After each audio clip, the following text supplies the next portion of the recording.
I'll do it better next time. Okay. We're going to start. I need a new intro. Welcome, guys, to the Hellstorm Wargaming podcast number 24? Is that right? Yeah, it's 24. You said that with absolute gusto and then petered out right at the end. Yes, it is episode 24. Thank you. Thank you very much. Welcome, everyone. Welcome to the podcast. If you're watching live, then thank you very much. We go live now every single Monday, unless we're away, at 7:30 p.m. Greenwich Mean Time or British Summer Time, depending which one we fancy being in at that particular time of the year. It is now it is now a weekly show. I'm gonna do some explanation. I'm gonna introduce the ominous voice you might be able to hear. But otherwise, if you are listening back, you can listen back on Spotify, SoundCloud, iTunes, and Podbean now. So we are now on Podbean. Ooh. If there are any other podcast hosting services that you use to listen to your 40k podcast or Warhammer podcast in general, then do get in touch, and I'll do my best to get us on there as well. So, as you may have noticed, the podcasts have been few and far between, unorganised, unfocused, and generally okay. Which, generally, I don't like okay. I like great or fantastic. I say fantastic and wicked a lot. So welcome, everyone. Today, we are going to be starting our brand new focus. This podcast has now become an ultimate competitive podcast by Hellstorm. Get on Spotify, says Adam. We're already on Spotify. We're on there now. But I'm terrible, so it's a competitive focused podcast with the help of Jay. Say hello, Jay. Hi, everybody. How's it going? Jay is from Mohawk Miniatures. You might recognise him. You've been on 2 of our podcasts now, I think. We interviewed... Yeah. And we did a battle report here as well, actually. Yeah. We did do a battle report, yeah. We interviewed Jay when he won Into the Hellstorm 3? It was 3, yeah. I'm so good at remembering things and damn sounding good event confident. That as well. Thank you, man. But also you helped me do the podcast review, the Codex review for Chaos Knights as well, which is really fun. That's right. Yeah, so me and Jay banged our heads together. I cut myself on his mohawk on my forehead, which is terrible. Whereas your softer, fluffier mohawk did no damage whatsoever. Exactly. It's got 0 AP, whereas yours is like AP5 or something daft. AP5 for sure. No impulses either. Terrible. But yeah, so we banged our heads together. So we're going to bring you a new, shorter podcast, however, more frequently. So we're going to try and release a podcast every single Monday, whether that's recorded live, which is going to be the usual setup. However, if we're away, like in 2 weeks when I'm in Vegas, we're going to release a podcast at the time we should have recorded it. So you should expect to hear a new podcast at 7:30 p.m. UK time every single Monday, barring, extreme circumstance. So hopefully... Zombie apocalypse would be the only thing that stops it, because I'll be out having fun slaying zombies. Yeah, so zombie apocalypse, world stuff, politics that we don't talk about, and other shenanigans. So we might not be able to release one then. However, there is an agenda, so if you're watching live on YouTube, then you can see the agenda in the description. I also released a picture on Instagram if you want to check that. But I've introduced Jay, that's the first part of the agenda. The second bit was to explain the new podcast format. And the third bit is Beachhead Brawl. So we're going to chat to Adam, the lead TO of Beachhead Brawl on the south coast of the UK, to chat about his event that's coming in February. So say hello, Adam. Hello, Adam. How you doing, mate? Yeah, not too bad at all. Fantastic. So, before we actually start the interview, this is a very special podcast. It's the first of the competitive podcasts, and Adam has very kindly donated 2 tickets to his event, Beachhead Brawl, on the 8th and 9th of February. So, just over a month away. So, if you're watching live, then amazing. If you're listening back as a podcast, then I'm sorry, but you can't join because the tickets are already gone. You're in the past. You're in the past. Unless yes. nobody follows the instructions, right? Well, there is that. Don't worry about it. So hopefully they've been taken, because if not, that would be terrible. But if you're watching live, you can see there's a little instruction thing just there. I'm just about to open a raffle. So the raffle's now open. So, okay, 1 second. Wait for it. It said it was already open, which it definitely shouldn't have been. There we go. So if you type !tickets1 in the Twitch chat, you'll be entered. You have to be a follower. You have to be watching for at least 5 minutes before you can enter. And there's some caveats, Adam. Would you like to add those in before everyone jumps in? Clear caveats are you must supply your own travel and accommodation. I'm not made of money. Yeah, it's purely a free entry. You'll get your ticket to the event, that's it. And if you've already got your ticket, unfortunately, thank you very much for your custom, but I can't give you a refund on your existing ticket. Exactly. We need more people, basically. That's what this is all about. I think that's totally fair as well. There we go. We're going to be going in full details. The giveaway is just on Twitch, purely because of how the bot's going to work. But I can see that there's currently 3 entries, so that is working great. So make sure you do it on Twitch. It says Twitch chat only. And now we're going to actually start the interview. Okay? Okay. So, Adam, what is Beachhead Brawl? What is Beachhead Brawl? Well, I guess it came about because I moved to the Bournemouth area from the very small city of Salisbury, where not much was happening, and got in touch with the owner of a hobbyist shop who weren't doing a great deal of Games Workshop events or their games at all, really. And he's got quite a big store. He's got 26x4 tables. I sort of got chatting to him, and I was like, I already run quite a few 40k events. Nice.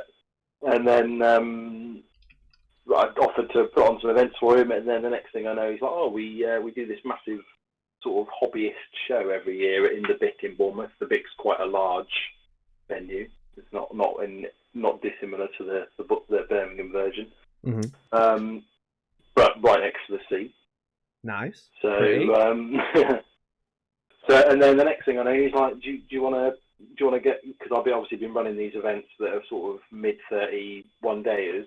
He was like, "Do you want to ramp it up? Do you want to ramp it up and go big?" And I was like, "Yeah, if you want to do it, let me know." And then the next thing I know, he's like, "I booked it." Nice. Nice. I booked it. No pressure. No pressure. No problem. So that's how this came about. Obviously,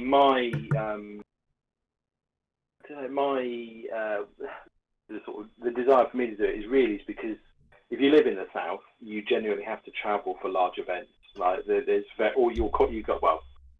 quite lucky. You're sort of Midlands anyway. Mikey, you're in Sheffield. Yeah. Obviously, you're both in sort of shooting distance of Stockport and Nottingham, and North Wales, where loads of the big events are. And the only other really big one that obviously everyone can get to without travelling too far is the LGT. Yeah. So I just felt like it was time to get something that's fairly big down here, because, as I said, there isn't much on the south of England above 30, 40 players, really. So. Absolutely. Yeah, that was what first made me interested in getting a ticket and coming to the event, actually, is because it wasn't a case of me having to travel 3 hours-ish north, and everything else. It was not 1 billion miles to drive. It's about an hour and 3/4 or so much more accessible for me. Yeah. So I think, obviously, I do want guys from the north to come because, let's face it, they're good players all up north. Luckily, unluckily, depending on who you are, quite like those guys are actually going to be away in the really good players are going to be away in Belgium. Going to be away in Belgium. But exactly. What you're saying, it's a points farm. It's a points farm. I've seen some of the people on the list of players attending this event, though, so I'd struggle for saying some of the best players because there's still some absolute nail drivers on that list. Yeah, absolutely. Not everyone's up for going to Belgium, it seems, but there's some very good players. I mean, I don't know whether it's right to name any of the good ones because then I might miss a few, but. Ooh, there's some very it's a dangerous game you're playing there, Adam. Yeah, I'm just going to not name anybody. Well, I'll name one because he's going to be a guest judge. Steve Box is coming. Nice. Okay. And he's going to be part of the player referee team as well. So don't misbehave or you'll be on a video. Oh dear. Oh dear. So if you misbehave, I'll get 100,000 views out of you, kid. So watch it. Yeah, brilliant. And a story in the Guardian. So just a couple of questions in the chat. Is it ITC and is it 2K? It is 2K and it is ITC. It's on Best Coast. It's already registered for your point scoring. Obviously, it's already a major because we've got 96 players. We want to push beyond that, though. It's Nice. 6 rounds as well, which I know you've adopted in your events. I think that's probably just the way the world needs to go. Yeah. The problem is the 40K one. Yeah, when you have 5 rounds, you can have, I think it's 52 players with a true winner. Maybe I'm guessing roughly the maths. It's around 50 players, but with 6 rounds, you can have more like 80 and have a true winner. I mean, at 96, you're only going to have two winners, or 2 potential winners on 6 wins. But I mean, it's better than having like 5 or 50 or something that the LGT was, or something daft. So that's right. 96 you can get 3, so it's not so bad, and it's still quite easy to separate those 3 as well, rather than where, like you said, you will have quite a few, and it's just a nightmare trying to sort them out through various different soft scores or strength of schedule and stuff like that. Mm-hmm. Absolutely, and this event is literally ITC by the book. So it's all 6 missions. They're all ITC. The code of conduct's in effect. Chess clocks, if either player wants to use a chess clock, that's in. Literally, if you can find a rule on the Frontline Gaming ITC page for the current ITC season, it's in. That's it. It's pure ITC in its rawest form. I've got an interesting question for you then, Adam. I bet it's the same as my interesting question. The real question is first question is going to be, do you have any? And the second question is, will you be using the magic box rule? There aren't currently any. So we don't actually have any magic boxes. Okay. They're divisive, aren't they? They're divisive. Yeah. So I'd say the community, I don't know if it's 50-50 split. I'd say it's more like 60-40 against, but yeah. Currently not. No, the terrain is. So we're not. Similarly, actually, I think the guys at Frontline of the LVO this year, they're not doing one fixed terrain deployment. They've got, I think, 3 or 4, and we're doing something similar to that. We're going to have 40 tables that have got fairly fixed terrain, and they're going to be quite similar deployment types to the LVO. Yeah. And then there's going to be There's going to be four different tables that have been donated by Foregrounds. Nice. So quite nice tables. And then there's a load of others that are going to be still fairly what you'd expect on a 40k tournament table, basically. Okay. But and there may be more, because as we grow, terrain maybe picks up, but it's all going to be from other places. But it's all going to be fairly similar to what you'd expect at a half decent ITC tournament. So nice. Plenty of line of sight blocking, etc. Yeah, so I should say a little caveat for people, if you don't know what I mean by a magic box, Frontline Gaming have employed a rule for what's known as enclosed ruins, which is essentially a piece of terrain that has 4 solid walls and a lid or a roof, and it's a box essentially. And the magic box rule is basically allows infantry units to count as being inside of them, even though technically you can't place them inside. It creates some weird interactions. I can see why they use it. 1, they have a lot of them. 2, if you're playing against flyer spam, you'll be praying your sorry little bottom whilst hiding in those magic boxes because they can't interact with you. But the issue is you usually can't interact with the units that are in there. What tends to happen is a big fat unit of mortars go in there or something similar, and it just sits there and just shoots out of the window somehow all game, and you just can't get anywhere near it because if you're not infantry, you can't get inside. So it kind of just helps avoid that. So a lot of the UK doesn't use magic box. I've never been to an event that does. I have played with magic boxes before, but yeah, I just thought it would be an interesting question to bring up. It was actually a different question to my question. Okay. You said you're like you're trying to do as much by the ITC book as you possibly can do. Are you aware that there's a sort of judges not quite FAQ that's been brought out for the LVO, which will be how they're ruling things at the event? And if you are, were you thinking of using that?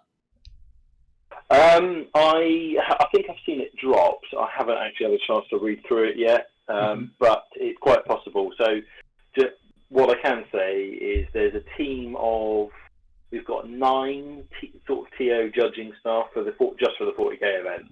And one of those guys is going to be dedicated to for conduct, judge it for conduct. So if we end up with somebody who's going to misbehave, which I don't think we will be, because let's face it, although every now and again there's a bit of a It is few and far between because somebody's misbehaved. Yeah, it really is. Like it's like 1 in 500 players, I reckon, in the UK that overset the mark sometimes, if that.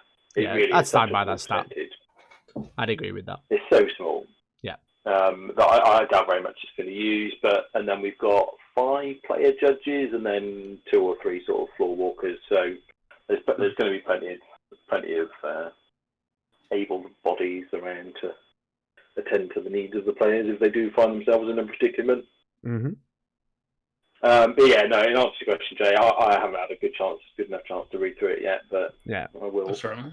The great thing is you've got I think a few living weeks. document, so it changes. Currently, I think it's changed like 3 or 4 times actually. So I wouldn't bother looking at it too soon. Just wait till after the event, and then maybe if there's some things that you want to use, then that's another potential resource. Yeah, look on the Friday morning when the gaming starts, because I don't think it'll change after that. Or the Sunday afternoon when they've had all the extra stupid questions. Yeah, it's just basically some clarifications that aren't addressed, which that's how they'll rule it at LVO. Some of them I agree with, some of them are a bit squiff, but and most of it's fine.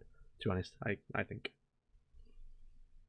Yeah, there aren't too many points these days. I think it's a lot better than it was.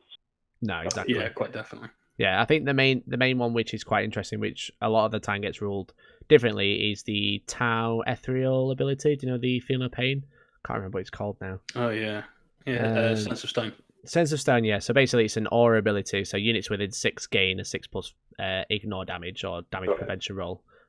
Usually, the way it's ruled is it's a trigger ability. So essentially, it goes off, and then every unit that was in 6 keeps that until the end of the turn or the end of the next turn. They can move out of that range, but LVO ruled it that you only have the ability whilst you're within range of the ethereal. That's probably one of the jankiest, strangest ones, but I mean, I agree with it, so I don't mind. So keep them towering that castle, bro. Yeah, it's that. I agree. That is an odd one. I think I've actually played it both ways, but with aura abilities, if I was ever employed as a rules writer, you wouldn't want something you don't. They want to take the contention out of 40k, so not that I'll necessarily rule it this way. I'm just saying this is how I think rules should be written, in that you shouldn't be worrying about if you're in range of something at the beginning of the turn. It should be at the point of interaction, because then it's actually quantifiable. Like you can't saying, "Oh yeah, well it's just going to create arguments, isn't it?" And ultimately, this edition's been very much about removing those points of contention. So. Yeah, I totally agree. I think that's how it should be played. I had to rule it at Hellstorm 4, our last event in October, and I after reading it and looking at all the FAQs, I actually ruled it the opposite way, where so basically it is a trigger ability because that's how it's worded. But I agree, it should be you have to stay within 6. But that's just an interesting one that I saw, which I thought was different to what I'd normally expect. So, but again, I agree with it, so I don't even mind. Yeah, I mean I'm not saying that is the rule, because I've not got the wording in front of me, but it's interesting. However, the rules written is how you got to rule it ultimately. Yeah, exactly, and that's the problem, because it's so always written differently. It always creates weird interactions. But anyway, actually, I've just grabbed the Tau Codex. Are you gonna have a look? I think you were correct in the way you ruled it. Yeah, that's just how it's worded. So I've got a non-Tau question to ask, so I hope you don't mind. No.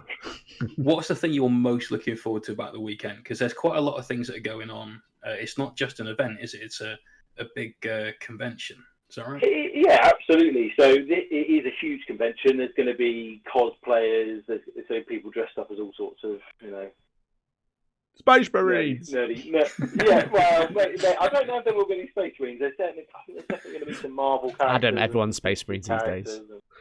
Awesome. Yeah. It's a bit try-hard dressing up as a Space Marine, I think. I think it's just a bit of a commitment. Yeah, you're going the extra mile. Fair play to you. It's funny. Imagine driving to the event in power armor. No. Yeah, I can't imagine that happens. But... Yeah. Do you think they all fit in the Rhino? Pulled over. I don't think the Rhino drives anymore, does it? No, not anymore. I'm sure the engine's bust. But anyway, I think, to be honest, it's the social aspect. Like every time I go to an event, I very much enjoy getting towards the end of the day. Hopefully, especially after having a few good games, which are 99% of the time you do have good games. You do. And then just getting on the drinks and having a good chat with like-minded, hobbyists, 40k enthusiasts, and just trying to learn a few things. Really, I mean, I've been to quite a few events over the last few years, and always the best thing is just the social interaction with everybody and having a good laugh and going out for a few bevies afterwards. So I mean, that's my favourite part of the event, is just hanging out with people. So yeah, absolutely. I don't get me wrong. I love the game. I love playing, but you can't beat good company. Yeah, I'm about to say, everyone likes to win, but if you've had a good weekend with your mates, then who cares? Yeah, exactly that. Yeah, there's going to be so obviously people attend events to do well, to win their games, and that's absolutely right. You should definitely do that. It's a competitive game these days, and certainly in like an ITC ranked major, and you're not going there just to lose, or you might be, but you might be there just to have fun games. But generally speaking, people have written army lists to win their games. Yeah. But it is important that everyone remembers that although you are going there to win, you are also going there to have fun, and the person you're playing against needs to also enjoy their game.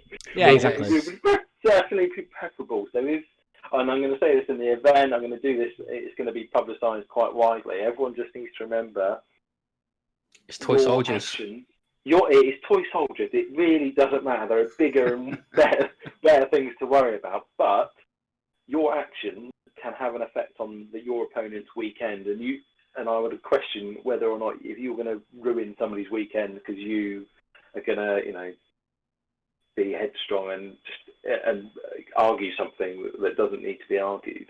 Yeah. Like, you see it quite a lot. There's little things that most of the time don't even matter. Mm. Very true. So, yeah, everyone just needs to take a chill pill. Yeah. Sometimes. Like I said, 99% of the time it's absolutely fine. But I'm going to encourage people to see the value in a bit of sportsmanship and enjoy their weekend rather than arguing with people. That's which wicked. I think we will. So, if you're looking for a good few games and a chill time, then Beachhead Brawl's for you. Yeah, absolutely. We want the competitive, people, players as well who come to win, but just do it in the right fashion. Don't come here to ruin somebody's weekend. Yeah, exactly. Nice, good attitude. I got a question from the Twitch chat. This is CJ from the Alliance Open and Alliance Armory. So they run an event out in Amsterdam, or near by Amsterdam at least. Yeah, those guys are already attending, so hopefully yes, they are indeed. Yeah. CJ says, is there streaming at Beachhead Brawl? And if there isn't, at future events, would you plan to put that in? I'm not saying anything. It's all on your I'm not looking at Mikey for a reason now, but Yeah. So, unfortunately, we've been unable to get all that in, and it's probably too late in the day to make it happen now. Yes, absolutely. Yeah, we want to do it because it is a major. It's a big show. It's going to be a fairly big spectacle, I think, as far as 40k events go in the UK. It's not just a 40k event. There's obviously Age of Sigmar, Blood Bowl, the weird game where you have like 4 characters and you play on 2 tiles. I forgot the name of. Underworlds. That's it. Underworlds. Yeah. Along with a load of other non-GW stuff like X-Wing and Magic. So there's going to be loads of stuff on. It's going to be like a slightly smaller LGT in terms of tournaments, but then on the side of it, there's going to be a load of hobby traders and stuff like that. Awesome. So more of a convention. And I think that would have. They absolutely should be. And if we'd had time to sort it, and I could have got in touch with the right people, and certain people are available. Sorry. Maybe we would have got streaming on, but I think next year that will definitely be, as long as we don't put everyone off this year. Next year, absolutely, that will be a priority because I think it will just take the event to the next level. There are aspirations, I think, to take it to super major level next year.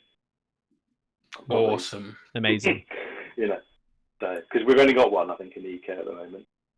Yeah, currently. Yeah, and it's only 5 ranks. So. Yes. It's interesting because we don't have super majors in the UK. The only one being the LGT that only has 5 rounds is the points are so low in the UK. I was talking to Manny Chima, who's currently top in the ITC, and he was saying that even if you won LVO, he still wouldn't win the ITC purely because the North Americans who have won all the big super majors. By super major, we mean events with more than, like, closer to 200 players rather than your 80s and 90s. It's 200 players plus, yeah. Yeah, so you've got that many players, you just can't compete in the points because of how the scoring system works. I mean, they already changed it this year to make it more heavily weighted toward, well, less heavily weighted for those big events, but it's still not quite done enough. Yeah, it's still a massive swing. Like I know you can. Last year you could go 3 wins at the LVO and still rake in 300 points, which is more than I've achieved at any event this year, despite winning a major. So yeah, I think it's quite funny that I think in the last season I came 5th at Lee Alliance Open. I think I got like 200 points, and I won 4 games and drew 1. And then I think it was Danny. He went to LVO, won 2 games, lost 4, came 300th and got 300 odd points or something now. Yeah. What? So it's crazy. It's different this time. But yeah, it was very, very bad last year. So it's better, but it's still not quite there. But it's such a complex thing to deal with when at the UK we just don't have that big event. No one likes to play on a Friday. They just want to play on a Saturday and Sunday and then go home to the wives. But I think if we have Friday night game is where it's at, man. That first game on a Friday night is beautiful as far as I'm concerned. Yeah. Last time I did a Friday night game was up in Derby. Blood and Glory. Blood and Glory. That's it. They allowed people to play on a Friday night so that you could get up early and watch the rugby final, which obviously wasn't worth it. Yeah. Unless you're South African. Yeah, but I didn't. I ended up playing my game and then going out until 6 in the morning and then completely missing the rugby. So Yeah, I remember that. It was very fun. But yeah, I actually really like that, and for Into the Hellstorm 5, I'm going to be offering the same thing. So basically, there's no rugby in the morning, but you can play your first game on the Friday night and then have a line on the Saturday to try and make it a bit more chill out for people. Yeah, I think me and Dan did it. Dan wanted to watch the rugby. I didn't care. I'm not a rugby guy. But like having a lie-in before playing 2 more games of Warhammer was just absolutely fantastic because I was in the area anyway. So what normally happens is for me is I travel to an event and then I play a game Friday night because I have a practice game. But like, why not just get the first one out of the way? So yeah, that morning I was absolutely steaming. I remember. It was like what 1 a.m. Me, you, Dan, and Dean had been like kicked out of a pub because it was closing. Then you were like, "Okay, we're going to town." I was like, "Oh God, this is going to be bad." So I'm going to bail. I won my first game. I'm going to bail. Yeah, and Dean played.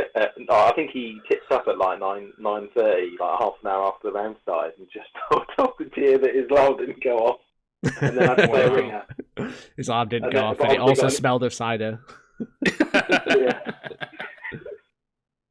Yeah, they're the good tournaments. Now. That's what you want. Yeah, exactly.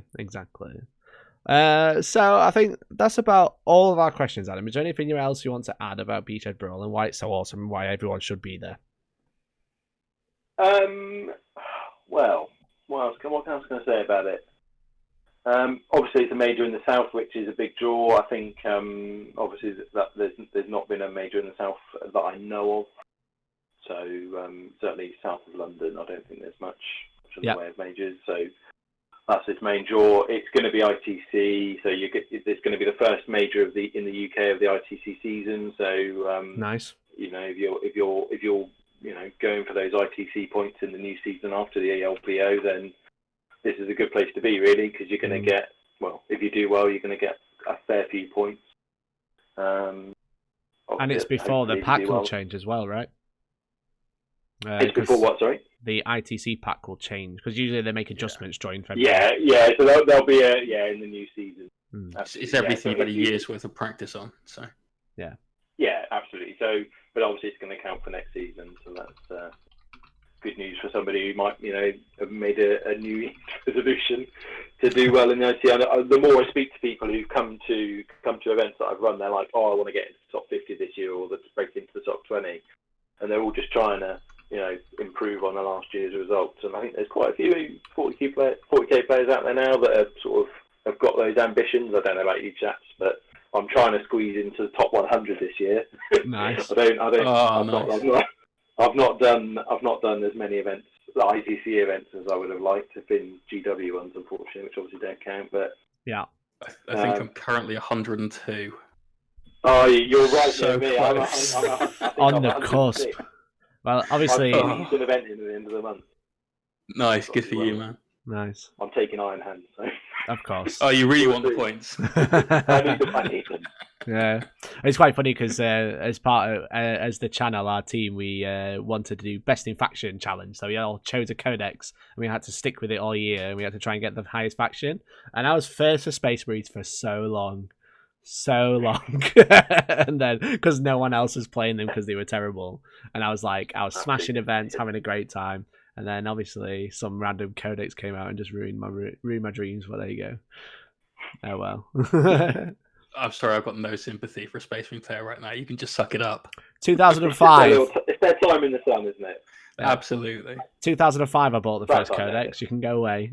Bring back the Imperial Knight buffs. That's what we need now. The only other thing I can say about Beachhead is we've got pretty good price support. There's going to be well over £1,000 worth retail of GW and foreground stuff, so there's a lot of price support. We've got some pretty cool looking trophies, which I'm hoping to show the world in the new probably next week or so. They're being made at the moment, but they're going to be a bit different. They're going to be a Tau skull. Nice. Oh, amazing. Awesome. They do look quite cool. I really like them. And then as tradition with a 40k Brawl event, because this will be, I think I've done about 16 so far. They've not been quite this big, but I'm quite a way in. But with tradition with 40k Brawl, we always have a lemon for last place. Brilliant. So we won't be changing that, but it's a slightly different lemon this time, which everyone will get to see soon enough. Oh, wicked! That sounds amazing. Yeah, trophies have been commissioned and they're being done at the moment. We've got loads of GW prizes like start collecting box sets and stuff like that. They're all being put forward for it, and depending on and there'll be quite a few spot prizes as well. So I can't remember where I was that did this, but I think it was the old GT circuit in 7th edition where they would do spot prizes for, like, they would call out next person to kill your opponent's warlord, shout, and you get a prize. We're going to do some little spot prizes like that, just to keep everyone involved and give. It's just trying. Those little things can make your weekend, can't they? So we just want to keep everyone involved, really. That's brilliant. Speaking of prizes, there's a question from the Twitch chat. It's CJ again, asking if you're going to do Best in Faction awards. There's no plan to at the moment this year. I think it's something we'll probably try and bring in next year. Nice. It's going to be first, second, and third. We're going to have an award for most sporting, which is going to be based on player votes. Nice, awesome. And then we're also obviously the last place award, and then obviously 6 spot prizes. So. And there is, separate to all of this, there is a big painting competition going on as well, so we're going to let that run separately. Okay, wicked. Ooh, very nice. Are you doing Best Painted Army as well? And I only ask that as a completely loaded question. Yeah, we'll be doing Best Painted Army. Okay, I'm bringing the Knights. Fantastic. Couple of painted by yourself, I think. It was me that painted it, man. I mean, they were painted by a commission painter. They were, yeah. But for free that was him. Himself, so. Any other questions in the chat or anything? Yeah, there's a couple more. Just some quick ones, some quick fire questions. Do you have any power level caps, detachment caps, and will the top tables rotate, or will the higher tables always play on the same tables? Because we've got so many players with the higher tables, that shouldn't matter too much. I'm not going to do and the terrain's going to be staggered, so it's going to hopefully everyone will play on a fairly varied table. Okay. Some people like it, some people don't, but we don't want everyone playing 6 games on the same terrain layout. Mostly because I find it boring, so I'm going to assume that most people aren't a fan. And generally, the feedback I get is that people like a bit of variety at least. Yeah. So yes, the tables will be ranked. What was the other one? It was basically, will people play on the same table? So yes, people will play on the higher tables if they're winning, but you're saying that the terrain should be varied across. Yeah, so Nice. yeah, that's good. Okay. Yeah, I mean, in a freak occurrence where somebody's just completely smashing their opponents one after another and remains on the top table, I might just swap the numbers of the top couple of tables so they can move tables. But we'll try and ensure that people are not playing on the same layout time and time again. Fantastic. I just want to say a massive shout out to Moon Tyranid for subscribing for 31 months in a row. Thank you very much for that, dude. Absolutely amazing. What a boss. 31 months is a very long time. That's nearly 3 years. It's longer than the very, very vast majority of my relationships. Same. You said months, not days. What? Okay, it's another quick fire question, Adam. Obviously, there's no detachment caps and there's no power level caps, is there? There's definitely no power level caps. The detachment caps are standard ITC. Just so standard, no more than 3 detachments. Yeah. Okay. You can't have any more. You can't have each data sheet more than 3 times, etc. The usual jazz. The usual. If you play competitive 40k, then you know the rules. Yeah. You kind of expect that to be the thing anyway. Yeah. Yeah. And is there any Forge World limit? Nope. Oh, fantastic. Legend units aren't allowed. I can tell you that much. Legend units. What about index units that aren't in the legends? Index units, I think, are out. I'll have to double check that. I'm pretty sure they're out because I think there's generally the rules are that indexes are dead now. Right? If the codex has dropped, it's been too long. Yeah, it's a bit strange because currently there's legends and then there's old indexes which didn't get addressed by legends, but then some of them got points in chapter approved, then some of them didn't. So just having a great time. It's a bit of a grey area. Very, very much a grey area that you might have to rule when list submission comes in. So something to be aware of. Fortifications are allowed, I presume? Just a quick one? Yeah. Fantastic, absolutely. fantastic. There you go, guys. So thank you very much, Adam. You've been absolutely fantastic. You've been a very, very good guest. Hope you had a great time. Thank you. Best one of the year. Fantastic. I will take that. It's literally the best podcast we've ever done in 2020. I've just given it to myself. So. Yes, that is true. But yeah, what we'll do is we'll do the raffle draw now. So if you can see on screen, guys, then if you type !tickets1 in the Twitch chat, then you'll be able to enter. Basically, whoever wins can contact me and I'll forward your details to Adam, or Adam can steal them if he knows the person. But and you can enter. You can enter if you've already got a ticket. I guess you'll just have to give it to somebody else. Yeah, there we go. I think that's fair. That's very nice. So the caveat is there is a pair of tickets to Beachhead Brawl, which is on the 8th and 9th of February, 2020. So in about 3 or 4 weeks. It is in Bournemouth. I want to say Bournemouth. Yes, it's at the Bournemouth International Conference Centre. Thank you. So you win a free pair of tickets. So 2 tickets, one for you, one for a buddy. You get free entry to the event. Obviously, you have to pay for your own accommodation, travel, food, etc. But you won't have to buy your ticket to enter the 40k event. So it's 1 ticket, 1 entry per person, but you win 2 tickets. So make sure you do that on Twitch, and we'll be drawing that in probably about, shall we say, a minute, 2 minutes. I think that's definitely generous enough. 2 minutes. So Adam, obviously you've run several tournaments and things like that. If people want to follow what you're doing so they don't miss out on future events and stuff like that, where's the best place for them to follow you? So we have 40k Brawl. So my introduction to the event running started out because before it was cool, Mikey, had a YouTube channel. 40k Brawl, where we used to do 30k, like 20 to 30 minute 30k and old 7th edition 40k bat reps.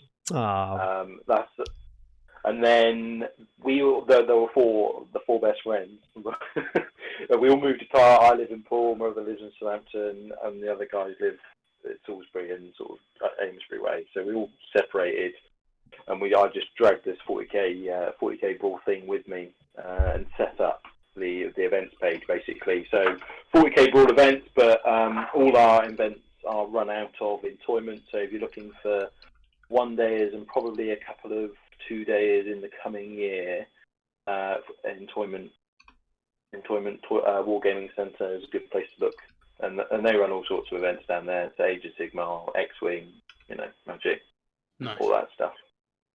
Nice. In fact, I think they come up as far as Bristol, actually, which is near me, because Mikey and I went to the Bristol City Open, which was run through them as well. Mm. Yeah. It was a good event. Yeah, a good bunch. Well, there we go. Okay, so we've got 7 entries so far.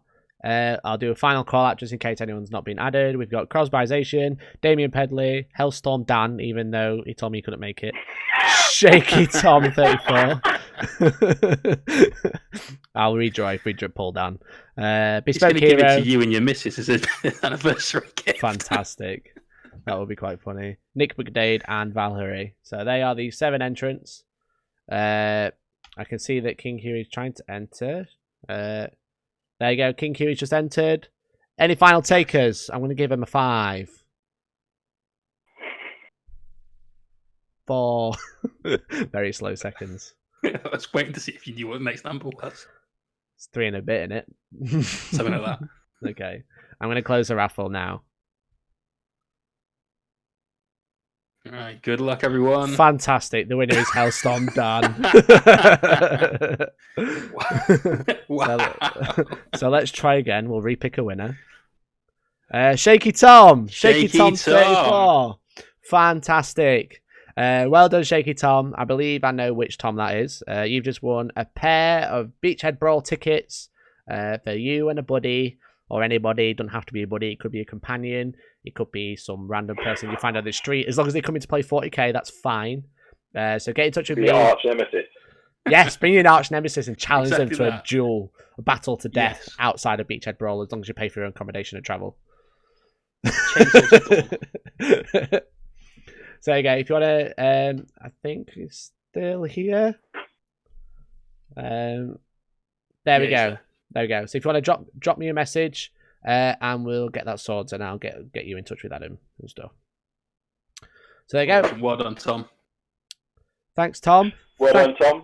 Hopefully, we'll see you in a few weeks. Fantastic. Thank you very much, Adam. It's been a pleasure.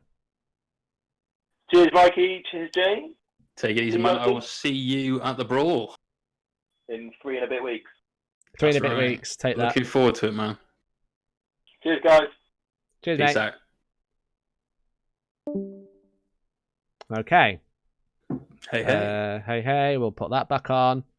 This is the intermission that I cut out of the final podcast. Guest call, I'll get rid of that. I can't find Nice. So I it. hope you guys enjoyed that chat with Adam. It was quite nice to get inside the head of a tournament organizer as well. There we go. There we go. Get the call back on. Yes, we do have to see Jay now. So, again, thank you very much to Adam. That was absolutely fantastic. He was a really sound guy.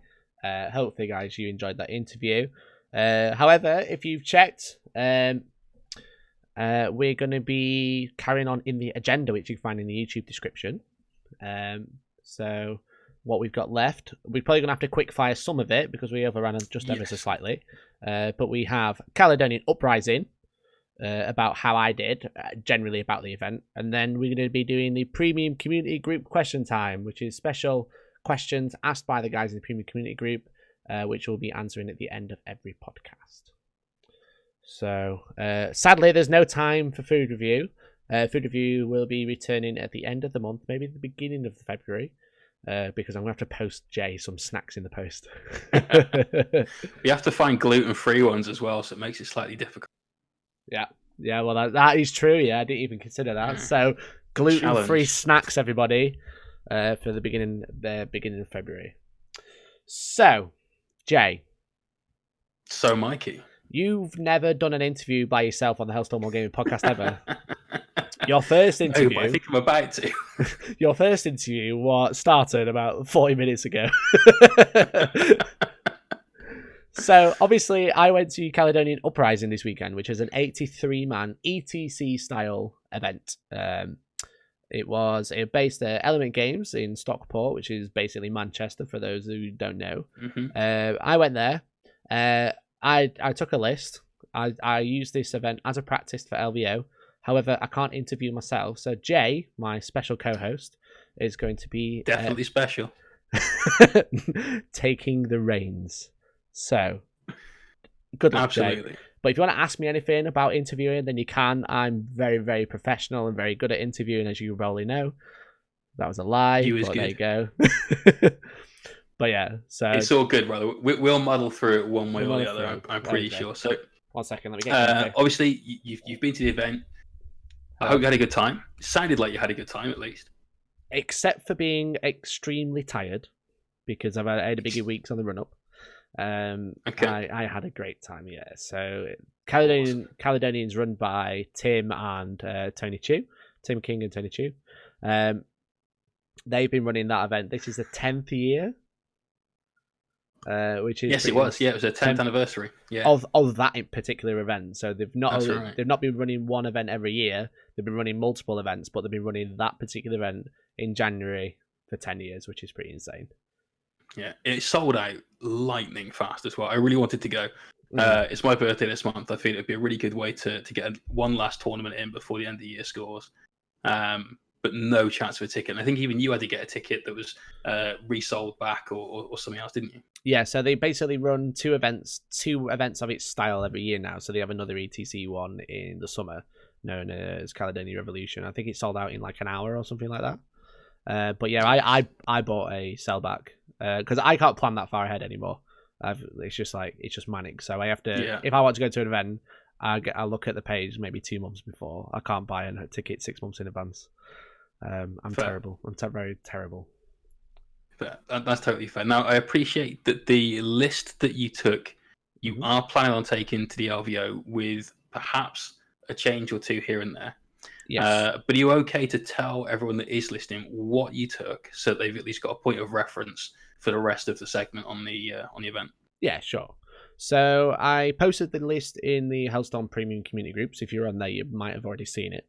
But it's a list I've been playing my cards very close to my chest because I want to do well at the LVO, but this was obviously a practice. But you can't hide your list forever because if you want to play another event, they are all public. You can actually see any of the events from this weekend on tabletop.to, which is an app similar to BCP, just runs on a website rather than an app. Thank you, CJ. I have already submitted my list with the changes. However, something that was interesting with this event is that all stratagems that are used pre-game had to be on your list, including warlord traits and actually maybe not warlord traits, but at least your free relic had to be on the list, which is something you don't have to do at LVO. So in some games I was down CP, which I shouldn't have been because I wouldn't want to spend the stratagems, and I go into them when I get there. However, it is obviously Space Marines. Not only because they are the hotness, it's also because I've been playing Space Marines since 2005. Yeah, we'll let you have the claim of like you're the Space Marine player. It's not a new thing for you. That's fine. Yeah. So it was double battalion and it was pure Imperial Fists. So Imperial Fists, they ignore cover. They with their bolt weapons, if they roll a 6 to hit unmodified, they get an extra hit, which is quite good, especially when you see the list building that I've got. But however, whilst you're pure Imperial Fists, you obviously get the Doctrines, and then while you're in Devastated Doctrine, which the list stays in all game, it does not change, doesn't need to. You get +1 damage against vehicles, which I think is quite good against the current meta, which is Iron Hands, Flyers, Iron Hands, Stuff, light vehicle spam, like people spamming like Cabalite Warriors in Venoms and stuff like that, with all the special bits and bobs and stuff like that. So Ash Loftus says, been playing Triple Executioner since 2nd edition, bro. Yeah, I have, to be fair. So the list. So again, double battalion. So the first battalion, it has a chaplain who I bought the Master of Sanctity. Some massive buff, I think. Yes, which is a stratagem from Faith and Fury. Makes your chaplain what I call a super chaplain because I can't pronounce sanctity without saying it like that. So it basically means you can do two litanies a turn. So I took Catechism of Fire, which is choose unit within 6, gets +1 to wound against closest unit. Closest visible, which is important. And I also took Canticle of Hate, which is a 6-inch aura +2 to charge, and you can pile in 6, which is really good. Also, because I'm Imperial Fist, I get Fortress of Resolve, which is all units within 6 Overwatch on 5s, which is really good. It's crazy good, that. Yes. So that's the first HQ. Then I took a Primaris Lieutenant. He took a Mastercraft and Stalker Bolt Rifle. And I'm going to be saying Stalker Bolt Rifle a lot for the next few minutes. So Mastercraft Stalker Bolt Rifle, it's damage 3 standard. If you shoot a vehicle, it's damage 4 and it's -3, which is really good. Then I took 5 Infiltrators, just standard, to help deny deep strikes, infiltrating, Raven Guard, Centurion, stuff like that. And then I took 2 units of 9 Intercessors, always Stalker Bolt Rifles, Power Fist on the Sergeant. So obviously they're all heavy, so they're all benefiting from the Super Doctrine. Then I had 3 Thunderfire Cannons, and that's the 1st Battalion. The 2nd Battalion, I had a Captain in Phobos Armor, nice. and I made him the Warlord. He's got his standard stuff, so he's got a Camo Cloak, he's got a Sniper Rifle, which is really good, it's like damage 3 or something daft. His Warlord trait was Hand of Dawn, which is plus D3 command points. And then he had a relic, the Eye of Hypnoth, so he can reroll wounds of 1. So essentially, it makes him a lieutenant and a captain all at once, right? Which is really good, yeah. And you can also can't deep strike within 12 of him, and he sits at the back with the artillery. So then I had a Primaris Chapter Master. He's got a Power Sword because it looks cool and it's on the model. I would not normally take it. And a Mastercraft Stalker Bolt Rifle. Obviously, he's a Chapter Master, so he's got a full reroll within 6. And then I took the Vox Experitum, which basically is a Primaris only, but it extends that range by 3 inches. So he's got a 9-inch reroll aura. Then I had a unit of Intercessors with 9 Stalker Bolt Rifles and a Power Fist. I had a unit of Intercessors with 9 Stalker Bolt Rifles and a Power Fist. And I had a unit of Intercessors with 9 Stalker Bolt Rifles and a Power Fist. Wow, that's some amazing diversity in your list there. I know, right? I could have taken... actually, no, I tell a lie. There was one unit there with 7 dudes in there, 1 Power Fist, purely for points. Changed it all entirely. Yeah, exactly. I wanted to run max units of 10, but I couldn't. It'd be like 2 units of 10, 1 unit of 9, and 1 unit of 5, so I decided to make it as equal as I could. Then I had a Primaris Ancient. I spent 1 CP on him. 2 CP on him because I bought him a relic and gave him a Warlord trait. So I took the standard of the Emperor Ascendant, which is the relic banner. Yeah. Makes his reroll. It makes his shoot as you die range for on a 4+ 9 inches rather than 6. I also gave him the Warlord trait Indomitable, which is an Imperial Fist one. It basically means you can't wound him on better than a 4+. Reason being is if you play against a heavy sniper list like 9 Eliminators, for example, makes him a little bit harder to kill. That is one thing that I wouldn't buy every game, because if there is something with no snipers, you don't need it. Saves you CP. But anyway, you had to. So then I had 3 units of 3 suppressors. So suppressors are the jump pack intercessors with autocannons. And then I had 2 whirlwinds with the Vengeance Launcher, which is strength 7, -1, and 2 damage and 2 D3 shots. Nice. So that was the list. It was pure Imperial Fist, as I said. And I found it quite interesting. I've been playing it for a few weeks now. People obviously in the chat are saying it sounds like a hard list and sounds like it's fun. It is a little bit castle-y. It's the play style of it. Basically, the artillery sits in a corner out of line of sight, shoots the crap out of you while the intercessors come and punch you in the face and shoot you while they're doing it. It's quite fun. Definitely. And all those you've basically got two castles with that, though, haven't you? Because you've got the one at the back, and then you've got this moving castle with your banner in there. You've got your Primaris dude in there as well. Then you've got, of course, the chaplain in there as well. So that's all going away.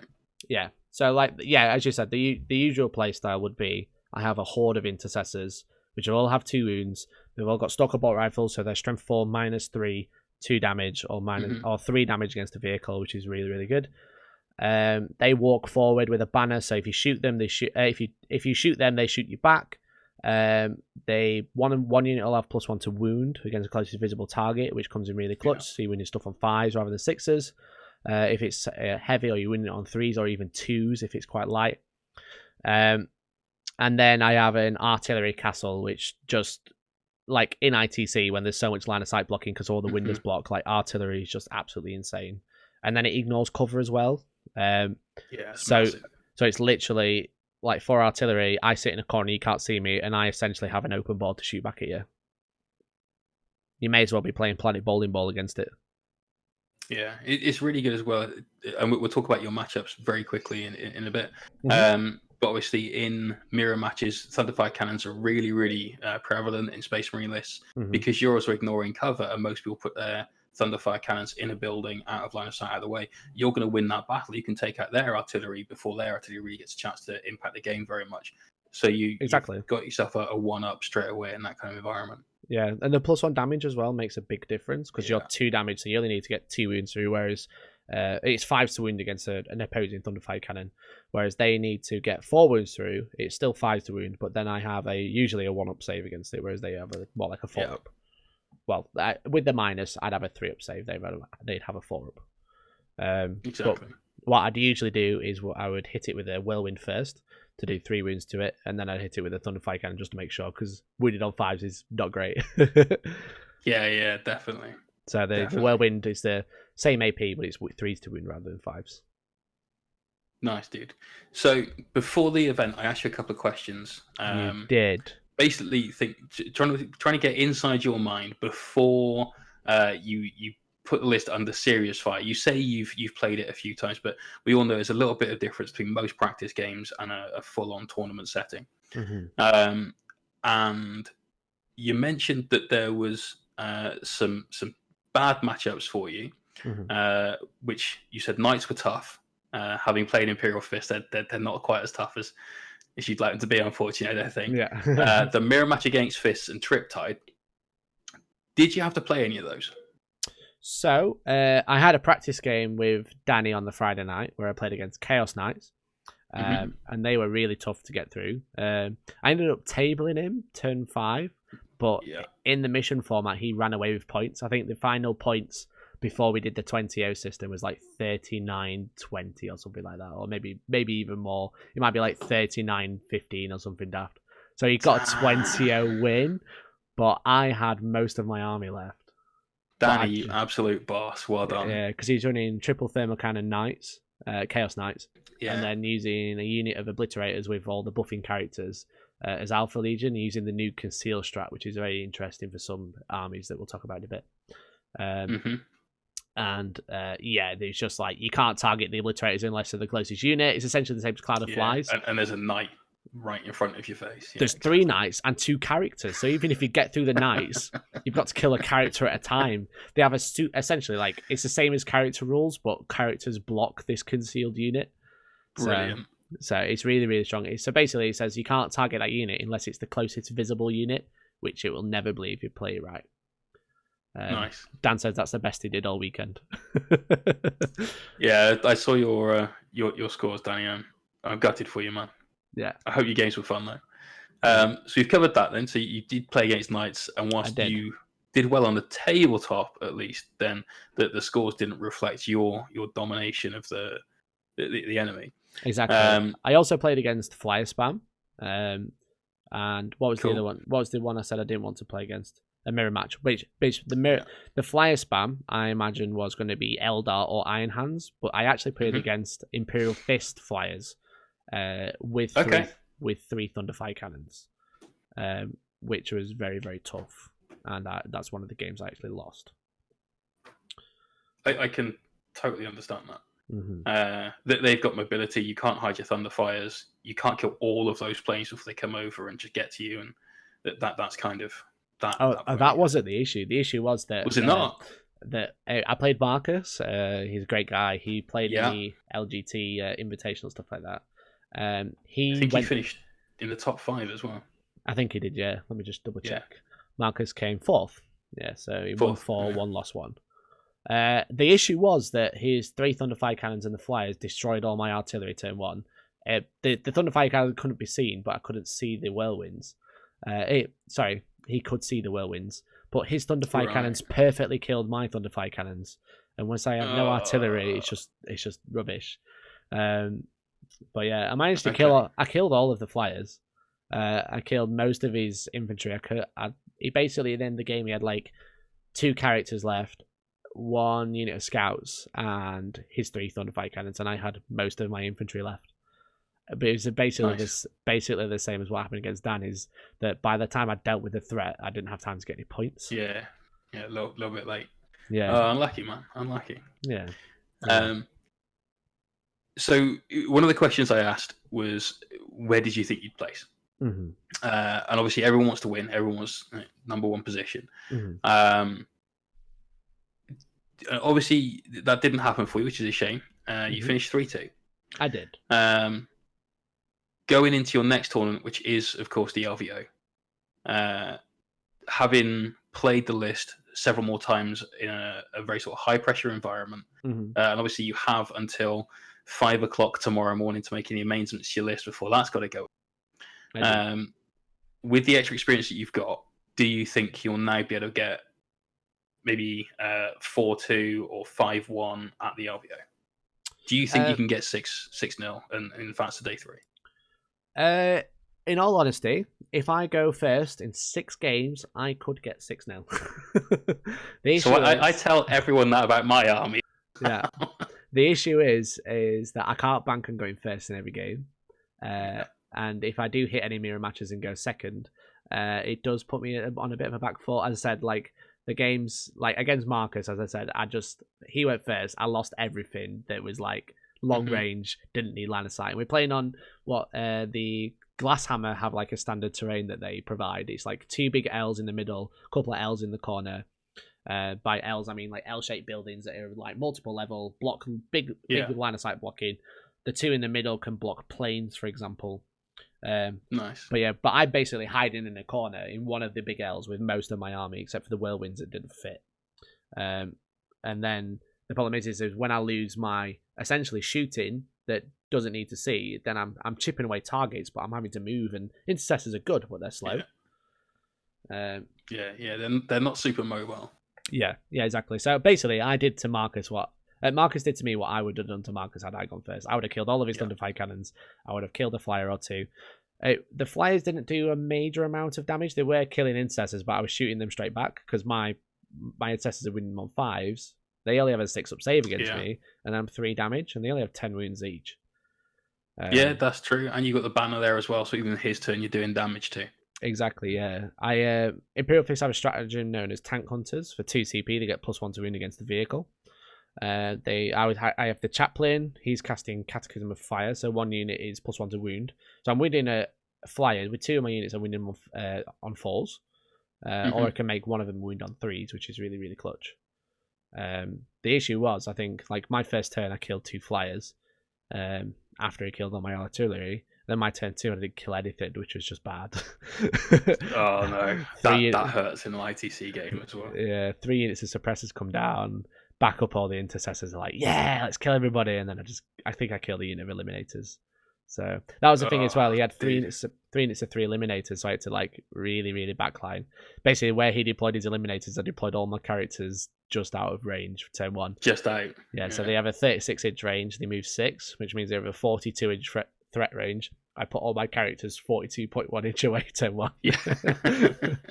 Which is basically, I had basically like what I call the outer kill box. So if you've got the L, this is the corner of the table. I had a little tiny box I could just fit 4 characters in. Nice. Sorry, we've got a cat that decided she wanted to be on the internet. So hi everyone, this is Meeps. Hi Meeps. Harrison says, I thought Cataclysm was +1 to win for any units within 6. I don't believe it is. If it was, then screw me. Unit. But I'm going to read it to you if I can stall for long enough to find I use that in almost all my Space Marine armies. So I run a chaplain in every game, and I think the Master of Sanctity and the Warlord trait from their Wise Orator, where you get to re-roll to see whether the litany has gone off or not. It's absolutely one of the most crucial things. Yeah, so it says, if this litany is inspiring, select 1 friendly chapter unit within 6 inches of this model. When we resolve an attack with a ranged weapon that is by a model that in that unit against a closely visible target, add 1 to the wound roll. So yeah, it's definitely not. There you go. But it is brutal. It is brutal, yeah. It's really, really good. Anyway, I'd like to move away from Space Marines now. Mm-hmm. Obviously, Space Marines are the bogey in the room in any event right now. They're very strong. They're very hard to beat. They've got a massive alpha strike potential, as you've alluded to. Mm-hmm. So it's very difficult for any army to take that challenge on and come out on top. Now, at Cali, there were 2 players that went undefeated, one of which was playing Space Marines, but due to a painting penalty, didn't podium. Yes. So the top 3 at the event, Mm-hmm. in order, were Anthony Chu playing a really sick Zench list, which is absolutely gross, nearly pure Zench. James McKenzie playing Genius of the Occult and Tyranid Soup, and Manny Chima playing Chaos with another quite interesting Chaos list. The new so this is one of the only events that I've seen that have been recent where Space Marines haven't either clean swept the top or at least been in the commanding seat in that podium place. Now, obviously, if we take out Mike's painted penalty, he would have placed 10 points higher than that, so 179. He'd have come second. So it would have been Tony Chu, then Mike with Iron Hands, and then James McKenzie with his Genius of the Occult Tyranids. Yeah. Do you think that this is an indication of people finally being able to adapt to Space Marines, and bearing in mind the caliber of players we've got here, I mean, no disrespect, people that just got some slightly favourable matchups a little bit at the right time for the right mission and therefore managed to edge it out that way against the Marines? I think it's a little bit of a mixture. I think there's a couple of matches that maybe people got lucky in terms of what they were playing against or who they were playing against. For example, a Space Marine army where in the hands of Nick Nanavati is more deadly than a Space Marine army, as much as I hate to say it, in my hands, for example. So I think some people got lucky with their matchups, but also I think people, like, if you look at the top 3 in the current rankings, Anthony Chu, James McKenzie, and Manny Chima, they are 3 of the best players in the UK. Absolutely. And someone just pointed out that Manny would have actually won the event Manny had took he 10 not point taken penalty on painting, and he would have won the event by 1 tournament point had that not happened. So Manny, if you're listening and you need a painter, hit me up, brother. But yeah, so they're 3 of the best players in the UK, right? And the thing is like everyone can go like me, obviously, because I'm a bandwagoner. They can go, I'm going to jump on the Space Marine meta because Space Marines are absolutely horrific. However, to win an event, you can't go, I'm going to play Space Marines, I'm going to go first every game. To win an event, you have to be able to say, okay, I'm going to play Space Marines. What happens if I go second? And these guys have come up with an answer, I think. Absolutely. One of the things I think is most interesting about this is that Manny has played Marines and won the event with an unbelievable Centurion spam list, which I thought was absolutely on the money. But as then, rather than carrying on playing Marines, has switched to Chaos. Yeah. So maybe he's seen something that other people haven't. But essentially, 2 Chaos lists came in the top 3. The winner, Tony Chu's list. So Tony, obviously very famous for his Eldar Flyers. The godfather of Eldar Flyers, I think he was. He really is, quite hilarious. definitely. And watching him play, and I've seen him on stream a few times, you can see him basically working out 3 turns ahead of where he is now to make sure all the flyers are in the right places at all points in the table, and they are being relevant. But his list was gross. It was 2 Supreme Commands and a Demons Battalion. And normally when you say that there's Chaos and there's Demons, you're thinking 90 Plague Bearers or a load of Horrors or Bloodletter Bombs. But he literally had 2 small units of Horrors, a unit of Brimstones, some Summoning Points, some Flamers, and then characters everywhere else. Yeah. And I can't imagine that army is easy to play against at all, because you can hide 10 Brimstone Horrors so easily. Yep. The characters then become completely untargetable. There's nothing there with 10 or more wounds. Maybe Bellicor. I'm pretty sure he's only got 9. I'm pretty sure he's only got 9. You've got crazy mobility, and then you've got all the smites in the world. So I think that list is definitely going to be making the rounds on the tournament circuit. What are your thoughts on that? It's very interesting. It's a very much a left field list, as I call it. So it's something that you haven't really seen either for a long time or forever. What this essentially is, let's have a look. 1, 2, 3, 4, 5, 6, 7, 8, 9 casters that aren't Horrors. So that's 9 mortal wounds output via smite alone during the psychic phase. Because most of those characters, 6 of them ignore the penalty for smite casting smite because they're Thousand Suns. Absolutely. So they're obviously the 6 that you do last, essentially, for their smites. You get everybody else's out first, where they are racking up, and then they can all just start on 5+ again and go through it. Yeah, Ash has pointed out on Facebook and says a lot of this is because of the team events, restricting lists, and Manny trying things out. Loves a possessed though; they really suit him. Yeah, so it's right because basically a team ETC you can't turn up and be like, haha, here we are, we're all Space Marines, we're all going to go first. That's right. It's normally one codex per player, person on the team, basically. Yeah, exactly. Well, you can't duplicate codexes across the team, is what I meant to say. Yeah. So what you have is people need to try other things out. And what do they need to beat? They need to be able to beat Space Marines with these other lists. And obviously, Tony Chewy, I'll call him because that's what everyone calls him, but Chewy's like playing this list. It's just mortal wound output for days. There's loads and loads of powers in there. There's there's warp time. There's glamour of each for -1 to hit. There's treason of each, so you can use characters against people. Gaze of Fate for free rerolls everywhere. And it's just absolutely dominating the psychic phase, and not many lists can deal with that many psychers. I mean, Iron Hands have a 4+ deny strat, amazing. Cool. That's 1 power done, finished. That's 1 what power. You do for the rest? I don't even know how many powers you can cast in this list. I bet it's in this insane amount though. I only got on a limb and say something like 18. Yeah, maybe. That could be right. Then he's got reinforcement points to pump his horror units up, so you can't really deal with those. You've got the command points just about spare for using things like Warp Surge to give those a 4+ invulnerable save if you really need to. It's very, very durable. But I think we will see this list a few times because it won an event, which means people will go out and buy the things to make that list, knowing that it can win. But I think that's going to be a very high skill cap list for people to play against. Oh, for sure, yeah.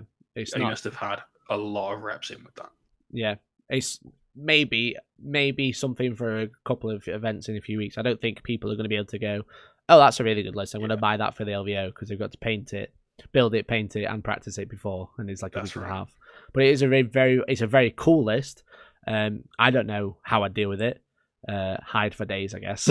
I know for a fact that my army couldn't deal with it. Yeah. Not at all. I've got nothing that can survive that much psychic. I can't stop it.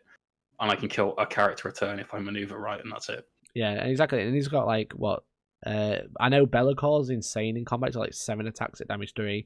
He's got 2 demon princes with malefic talons. One of them is a high magister, gets +1 to cast. And then everything's really fast as well. You've got 1 sorcerer in Terminator armor, but he has a dark matter crystal, so he can deep strike anywhere on the board.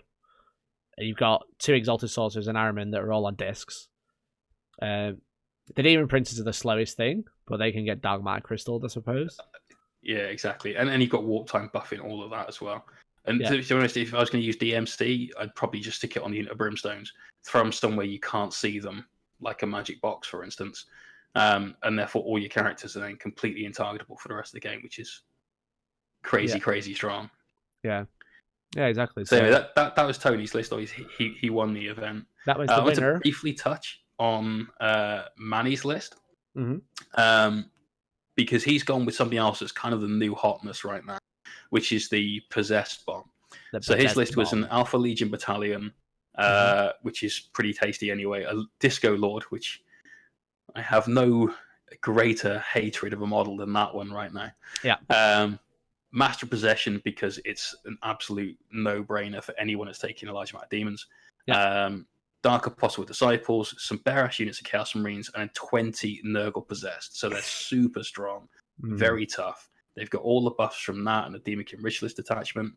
Then they've got a Word Bearer's Supreme Command, so there's even more buffs for the Possessed. And then a Nurgle Battalion, this is the most fun thing in the list for me. Demon Prince with Wings, a Dark Apostle, some Nurgling Basis troops, so you suddenly don't have any of the detachment buffs for Nurgle because you've taken those in and they don't have the Deathguard keyword, and 3 Playburst Crawlers. Yeah. So the PBCs don't need the buff from the Deathguard Battalion. Nope. And it's really good to see them on the table in the top 3 because I love the models more than anything else. Yeah, they're really But that's cool. a list that is very in your face. Yeah. So basically we should say that everything is Nurgle. Everything has the Nurgle keyword or Nurgle mark, for example. Again, like the Nurgle Battalion at the end, it's purely, it makes, it essentially produces CP, so it gets 5 CP out of it. It gets Naglings, which are really good for deployment. It gets Yeah. Plague-based Crawlers, which are very annoying if you're playing Thunderfire Cannons, because they're very good at killing Thunderfire Cannons.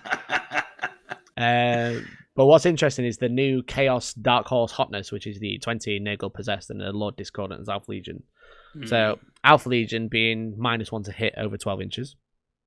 The Lord Discordant has I believe it's a relic, maybe a Warlord trait, might be mistaken, known as Clandestine, which is essentially -1 to hit against the bearer. So that Lord Discordant is -2 to hit over 12. It's Nurgle, so you can cast some powers on it from the Word Bearers. Miasma. Yeah, so you can cast Miasma Pestilence on it from either, from the Word Bearers detachment, or maybe the Demon Prince from the Nurgle Battalion. That is Virulent Blessing. Who has? Oh, it's Miasma. There it is. A sorcerer. It's Miasma on one of the sorcerers. Yeah, so that's Word Bearers. So I believe they have a relic or a stratagem that lets them auto pass a psychic test. That can't be denied or something ridiculous. It's something like that.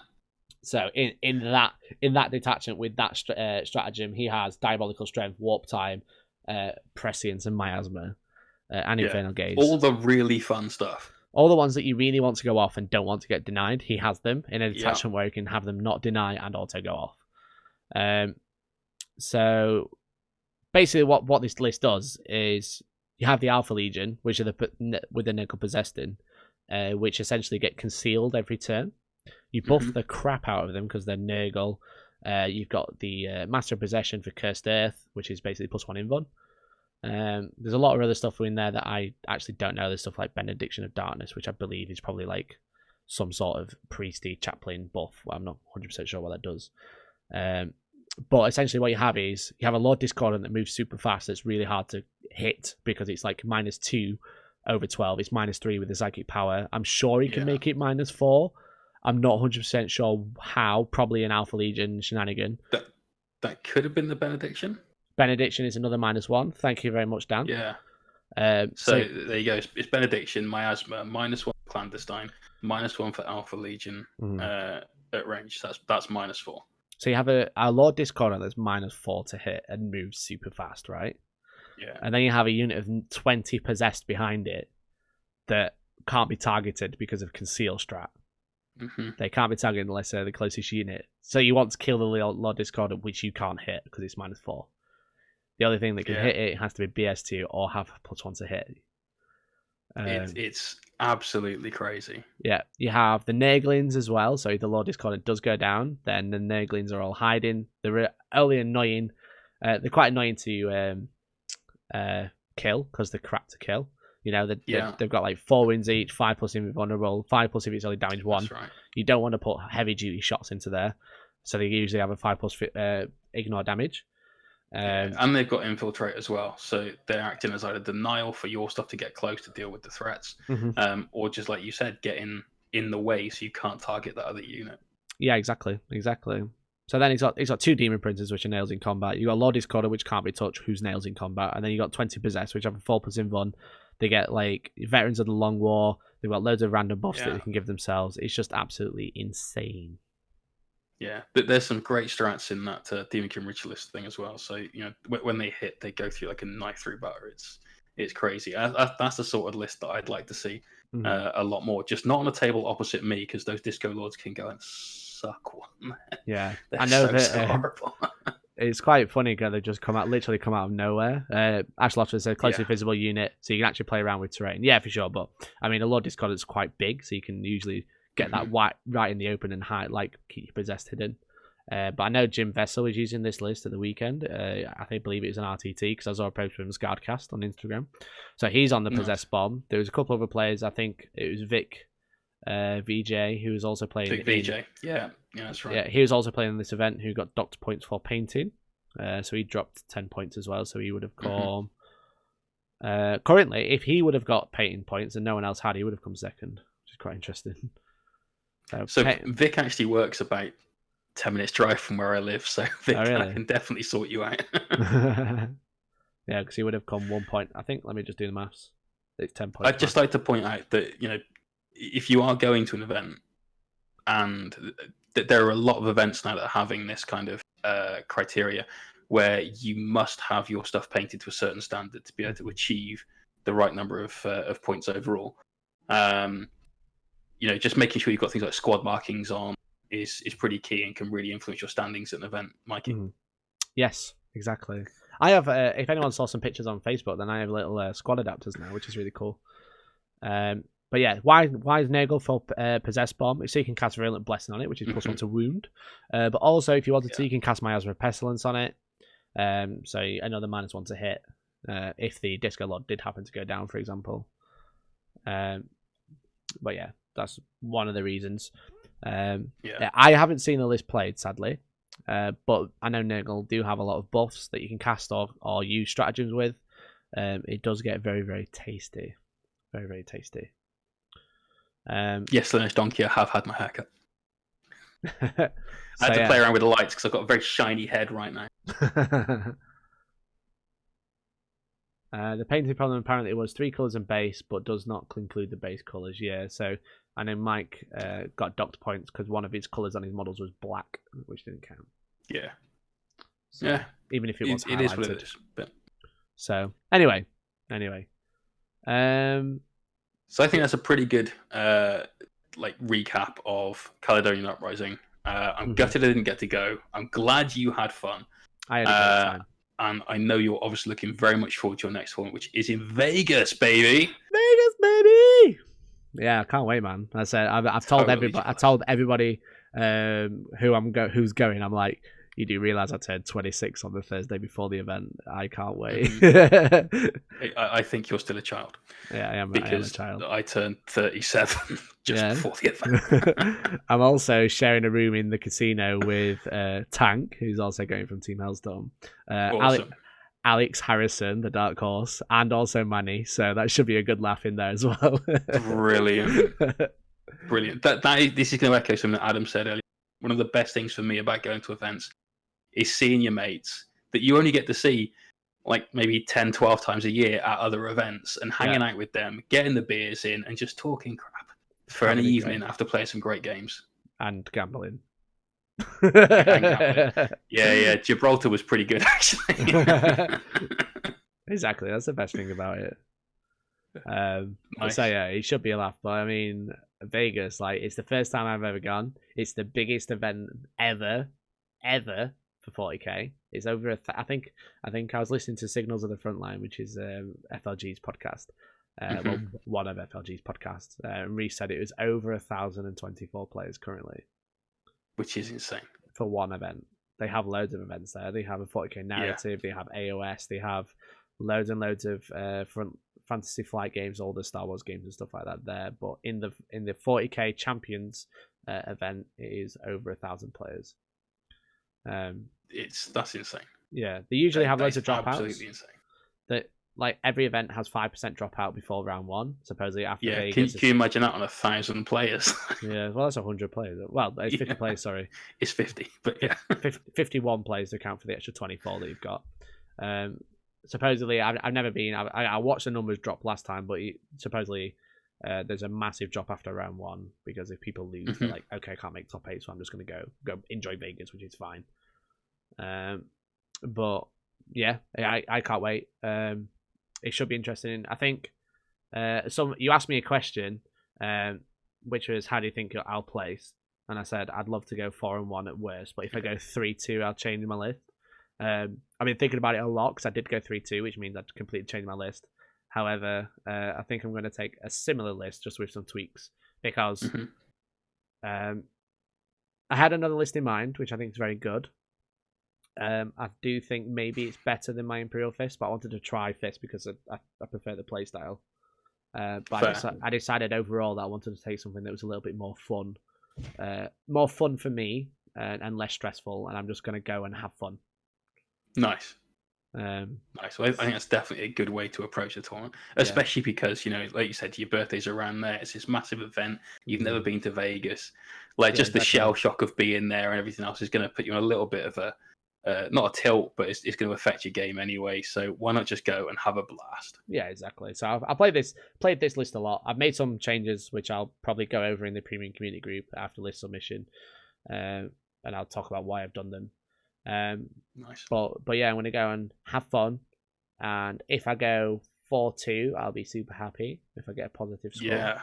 if I get a 5-1, I'll be absolutely through the roof, and then if I get a 6-0, I'll just be dabbing on everybody. I'll just be like running around 1,024 players, just like, hey boy, hey.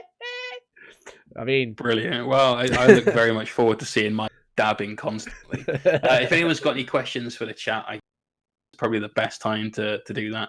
One of the questions is Tank taking wolves? The answer was no. He is not. He's taking something nasty. It's going to be pretty grim. Yeah. Yes. A question from Crosbyization in the chat. If you lose the first 2 games with out, I think the answer to that is obviously a no. Yes, obviously a no. No, I'm not going to drop out. No, I'm paying a lot of money to go and play Warhammer in Las Vegas. I'm going to make sure I do it. So it should be interesting. I'm not reading that out from the chat. No, you guys can read that off your screen.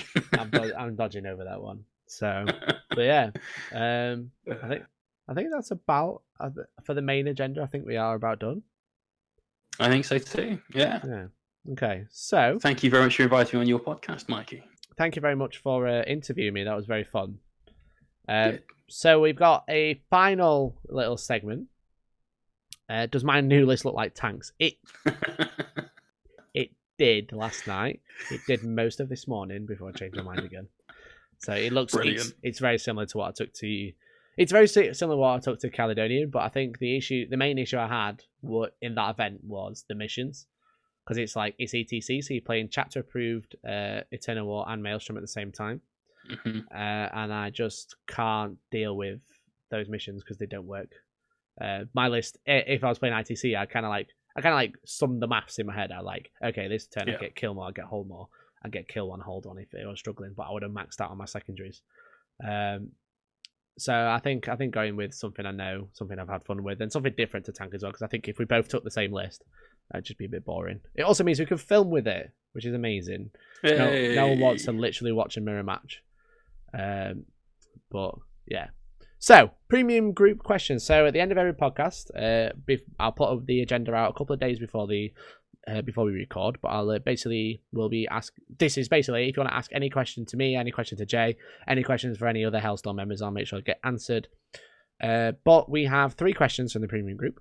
And I'll ask the first one, but I'll also answer, but Jay, you can answer first.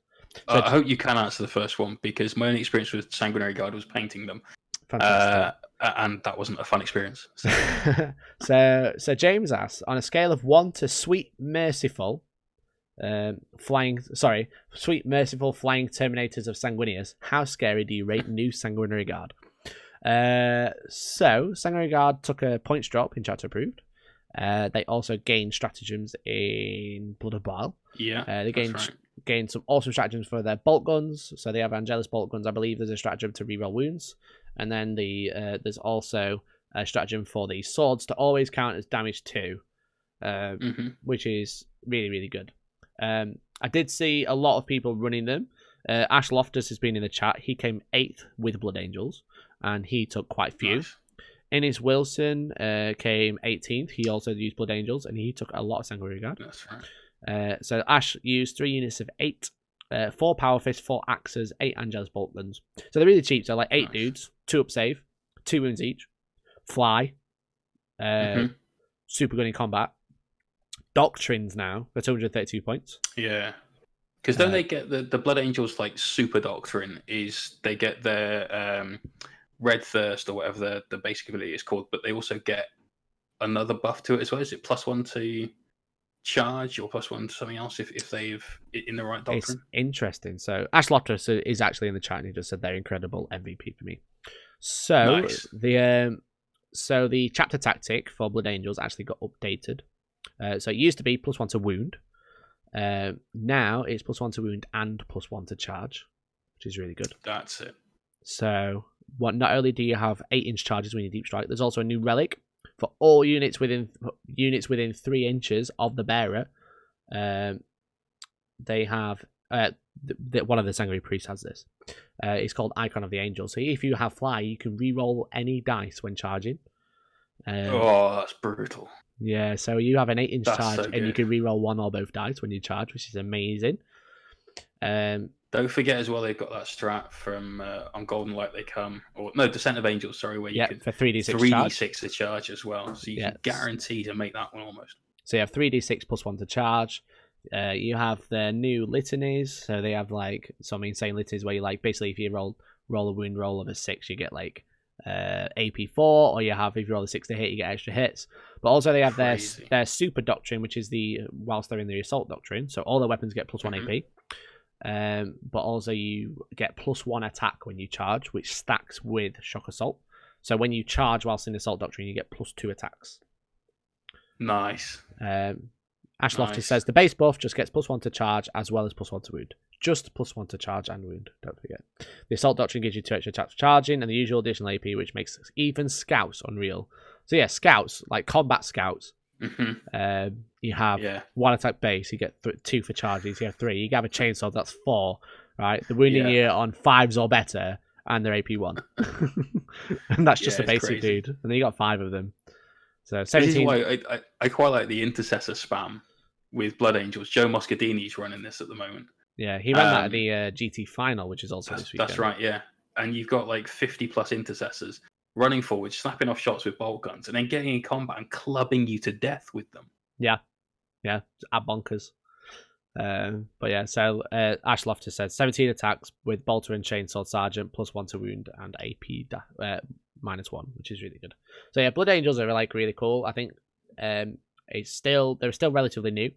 I think the same thing will happen. What happened with White Scars is everyone jumped on White Scars and then nobody knew how to play them properly. And then the best players who stuck with them did really well with them. I mean, you look at Innis Wilson, who did really well at the LGT with White Scars that hadn't been like beat Nick Nanavati, which is really cool.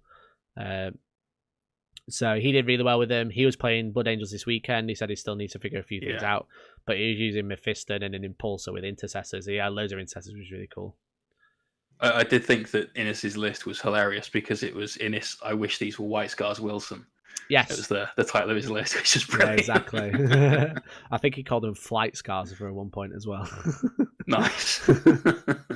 So quality. So very scary then. Very, very sweet, merciful, flying Terminators of Sanguinius. That's what they are.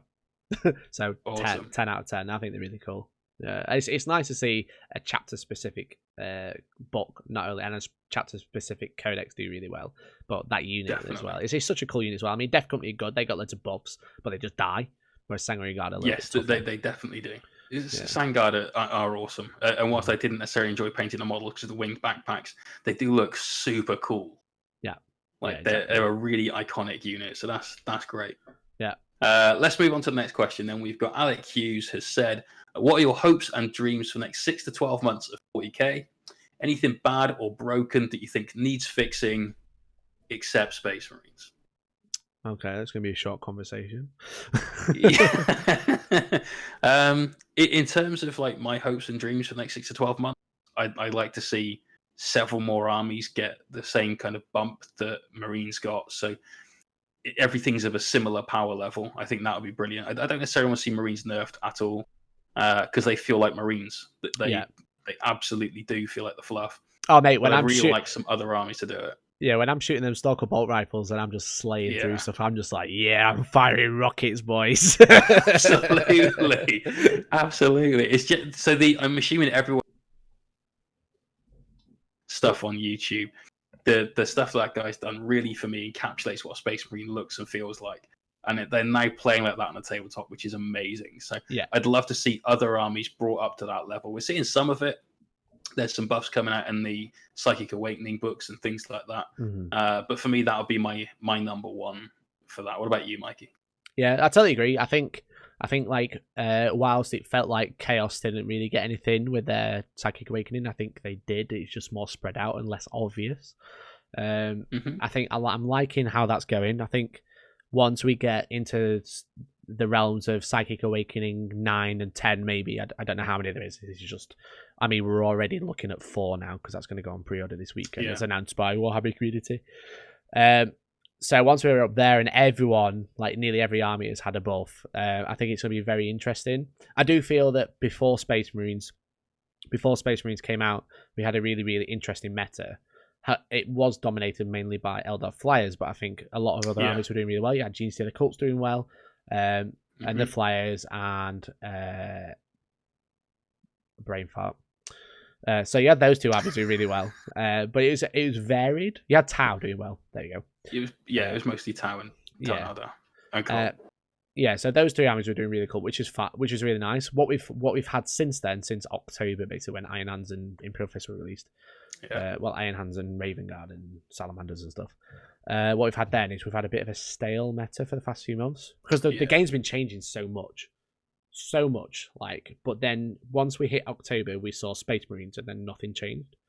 Now we're starting to see a little bit of a change. Now people are starting to figure out how to beat them, which is really cool. So I agree. Let's not just think, oh, I wish Space Marines were nerfed, because again, I like how Space Marines play. I think once we have Psychic Awakenings everywhere and people figure out and start realizing that actually we can do this with this army, which is combats that army, I think the meta is going to be quite interesting again. As we said earlier, this weekend we had loads and loads of events. I think it was Best in Faction podcast put post out about like some big events that happened this weekend. Every single event was won by Space Marines except for Caledonian Revolution. And there was none. It's crazy. Interestingly, they had top 4 placings because Marcus was playing for Space Marines. Like normally, if you see top 3, if you see your top rankings of an event, you see the top 3, right? This week they posted top 4. I don't know if that's normal. They still just so you get Space Marines into there, perhaps. Who knows? Yeah, exactly. So I'd like lots of interesting stuff to happen for Psychic Awakening, and then, and only then, I'd like to see 9th edition. And by 9th edition, I mean a 8th edition rulebook with everything written in it, rather than the printout next to it. Like, it's not a pamphlet anymore, an actual rulebook with examples. We don't need all the FAQs. Yeah, I'd like no slight on GW. I think the game's great, but as a new player, I would not know where to start right now. And I think whilst it's really not affecting sales, clearly look how well GW is doing. I do think that once they have a new book come out that doesn't invalidate every codex, because that'd be stupid. It's just 8.1, 8.2, 8.5, whatever you want to call it. 6th to 7th was a really good change because it got rid of some of the silly stuff and just clarified everything. So I think they should do something similar and just make 8.5, which is really cool. Nice. So that's what I like. Maybe in June, maybe later, maybe even next year when they've done all these Psychic Awakening stuff. Make all the armies good and then just flatten out the books, essentially. Just start printing everything rather than FAQing it. Yeah. I mean, if I could have like my sort of blue sky thing, I suppose, would be they start to move to a sort of more digital format, perhaps, so they can update things on the fly. That would be nice, but that also closes the book department. It kind of would, but equally, I think if you're going to try and balance the game, you're going to do it quickly. So if you had like GW's version of Battlescribe, perhaps, that you pay a subscription fee or whatever for, that's the sort of thing I'd happily shell out for every month to make sure I can get all the right stuff, all of the knowledge that I need to play the game at the highest level, and so on and so forth. Yeah, exactly. Hi, 40k all the way. Are you guys Sheffield based? I'm Sheffield based. Jay is basically what do you? You always say something different, so I'll let you tell people where you're from. Narnia. Fantastic. There you go. Gloucestershire. Down south. Much south. Down in south. Not the north. Past King's Landing. So, final question for the premium community group was from Jamie. He says, it's an interesting one, this one. Do you think apoplectic frenzy abuse will get nerfed, or is it intended to be multiple uses on a unit? So, this is a World Eater stratagem from Faith and Fury.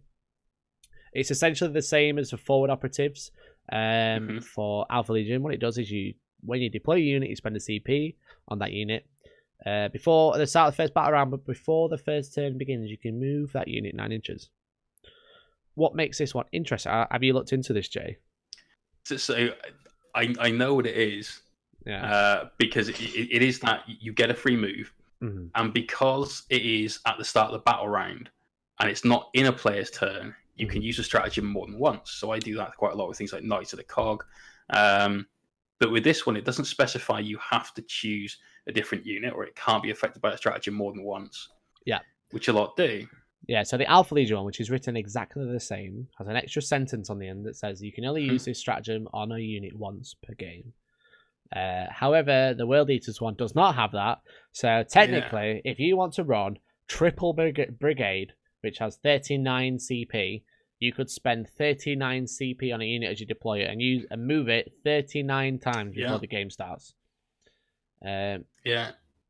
So you can do multiple units, and you can do multiple units multiple times. Yes. So you can finally get your angry boys into combat without metal boxes. Yes. It is absolutely insane. The issue is, I think that the intention is to be the same as the Alpha Legion one, where you can use it on a unit once, but use it on multiple units. So you can use it 5 times for 5 different units. But currently, rules as written, which is not a phrase I like to say.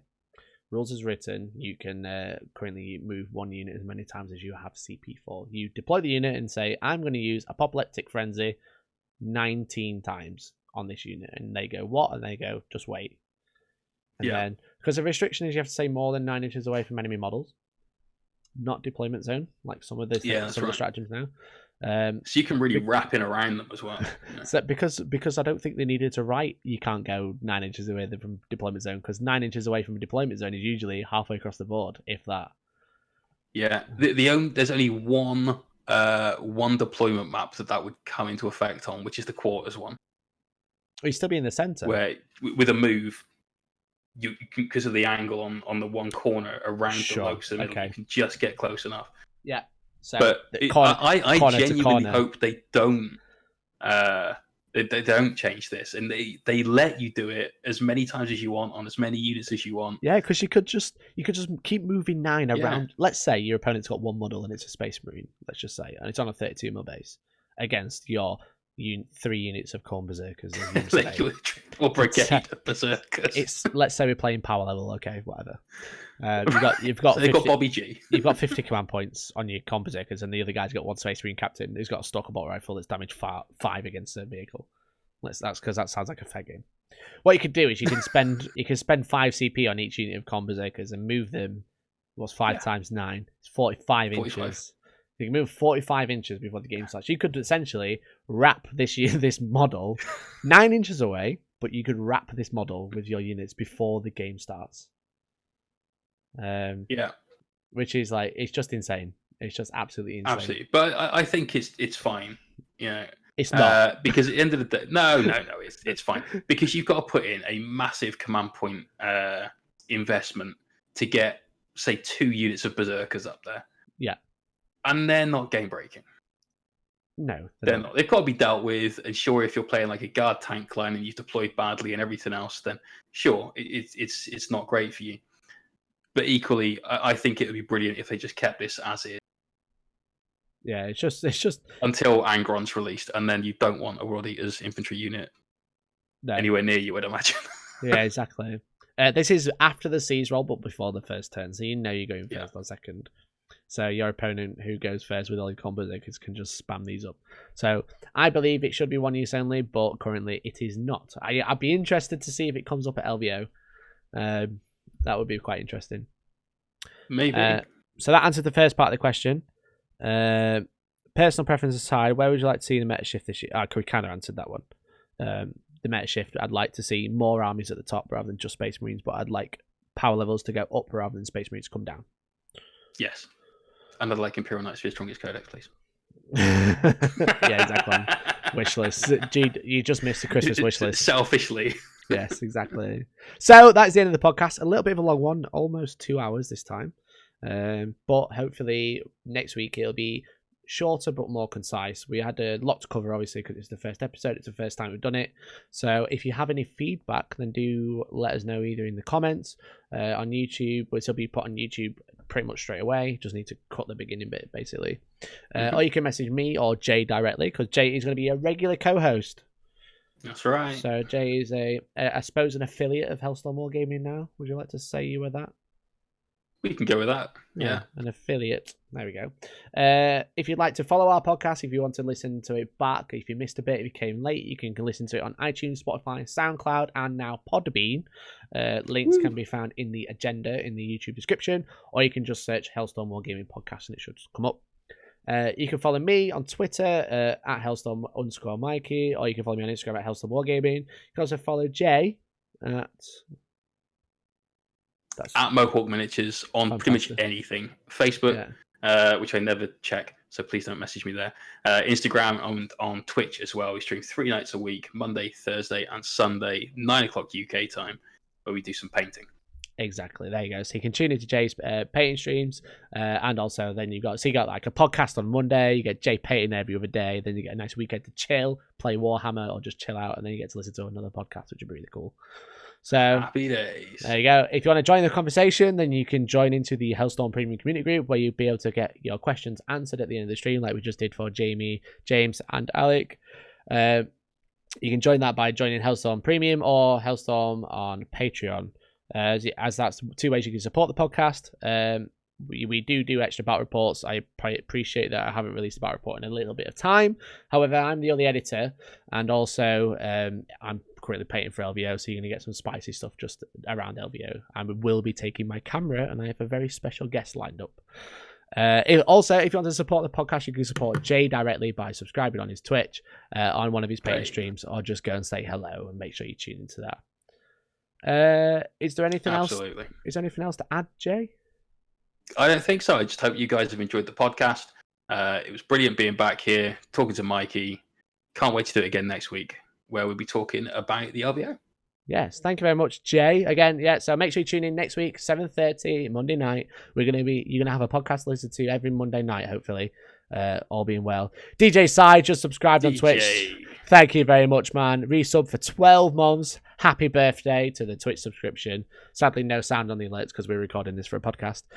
Otherwise, thank you, and I'll see you later. Thank you, everyone. Peace out.